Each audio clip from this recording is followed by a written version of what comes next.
হাতে যদি কম সময় থাকে তাহলে এই টিফিনটা আপনার জন্য। এটা খেতে খুবই মজা। এখানে নিয়েছি আমি গুঁড়ো দুধ, চিনি, এরপর নিয়েছি গোলমরিচ, টমেটো সস, আর এখানে নেব পানি, সাথে নিয়েছি ভিনেগার। ভিনেগার না নিয়ে এখানে লেবু রসও নেওয়া যায়। এরপর এখানে নিয়েছি তেল। এরপর ভালোভাবে সব কিছু আমি মিশিয়ে নেব। এখানে ব্লেন্ডারও ব্লেন্ড করা যায়।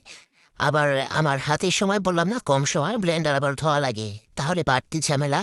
এর চেয়ে এই কম সময় এখানে বিট করে নেবো আর কি, কাঁটা চামচ দিয়ে। চিনিটা ভালোভাবে গলে আসলে এটার বিট হয়ে যাবে। আমার রুটি দেখেছেন কিভাবে ভাগ করেছি, ছিদ্র হয়ে গেছে, তাই উল্টো দিক দিয়ে আমি এটা মেয়নিজটা দিয়ে দিলাম।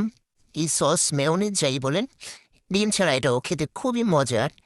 এরপর উপরে আমি শসা কুচি দিয়েছি, গাজর কুচি দিয়েছি, আর সিদ্ধ ডিম দিয়েছি। ডিমটা হালকা ফ্রাই করেও দেওয়া যাবে। এটা খেতে অনেক ইয়াম্মি, ট্রাই করতে পারেন।